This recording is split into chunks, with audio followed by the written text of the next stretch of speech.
على الآيات والذكر وفي فيض من العطر هنا رمضان مدرسة تنير مآثر الفكر على الآيات والذكر وفي فيض من العطر هنا رمضان مدرسة تنير مآثر الفكر. الحمد لله الجبار العظيم الذي قدر فهداه ويسر لمحبه سبيل الاهتداء. اللهم صل وسلم وبارك على رسول الله محمد صلى الله عليه وسلم وعلى آله وأصحابه أجمعين. أما بعد. Masih mau sibuk untuk cari buka puasa? Insya Allah tidak. Pikiran makanan di bulan Ramadan adalah makanan yang membuat kemudian lal kibarul batni an-naumi wal kasali wa taqul yakun. Di bulan Ramadan saya akan kecilkan perut saya dan tidak lagi membesar. Saya akan kurangi tidur dan banyak bangunnya. Dan saya tidak bermalas-malasan. Dan kemudian akan bertambah keyakinan kuat. Berbanding terbalik dengan kalimat yang dikhawatirkan Rasulullah tadi. Di bulan Ramadan kibarul batni tambah dari 60 kilo menjadi 60,2. Oke, 0,2, tapi itu kan tambahan. Kenapa tiap hari jadi buang sampah? Nah, biasanya itu buang sampah 3 hari sekali. Terus apanya puasa? Apanya puasa? Dan Rasulullah sudah memberi contoh. Sahurnya sederhana. Boleh jadi energinya cukup untuk 1 hari, untuk 2 hari. Tapi tidak melelahkan jantung dan tidak harus bekerja keras untuk lambung. Ada kurma di sini. Jangan dikira Rasulullah tidak punya roti. Jangan dikira zaman Rasulullah tidak ada kue.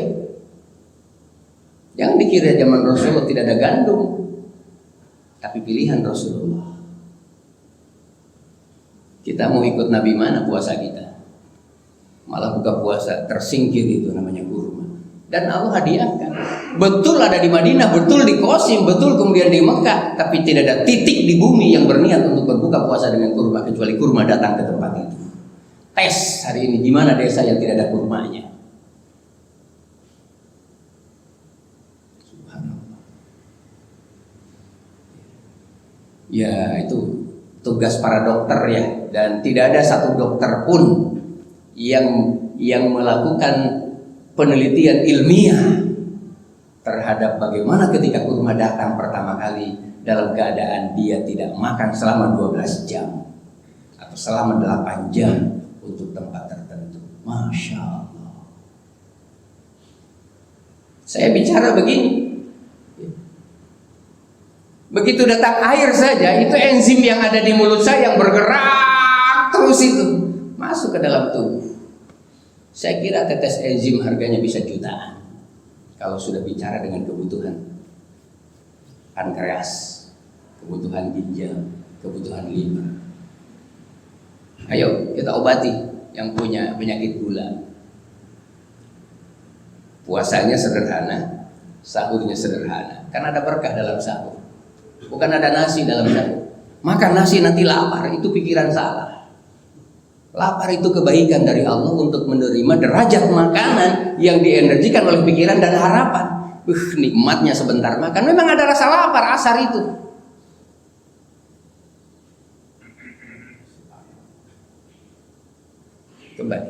Kembali. Puasa bukan budaya, puasa bukan kultur, puasa bukan kebiasaan. Puasa adalah siklus yang disiapkan oleh Allah untuk hati, pikiran, perasaan dibersihkan. Qad aflaha man zakkaha man tazakka wa qad khaba man dassaha. Ini untuk dikembalikan. Ada dosa, Allah katakan saya tunggu. Dalam ayat berikutnya apa? Yuridullahu ayyukhaffifa ankum wa khuliqal insanu dha'ifa. Allah kepingin meringankan beban kamu. Kau punya penyakit beban kan? Sembuhkan Ramadan. Tapi ikuti apa yang dilakukan oleh Rasulullah. Niscaya tidak ada penyakit yang tersisa. Kapan diinformasikan bahwa di Madinah ketika itu tabib menghadap kepada Rasulullah SAW karena tidak lagi pasien? Kapan? Sesudah Ramadan itu. Kakek, nenek, tua, muda, laki, perempuan, kok bisa semua jadi sehat? Itulah Ramadan. Bukan karena berkah semata-mata, memang tindakannya juga benar. Nganggur semua, sehingga mereka menjadi dai kesehatan, menjadi dai dengan tibun nabawi, dai dengan hizama. Karena siklus darah nadi dan aorta yang masuk lewat pena maupun yang lain-lainnya, sekali waktu ketika dia balik membawa kemudian darah kotor dibersihkan dengan bekam. Rasulullah sehat tapi berbekam tiap 2 bulan.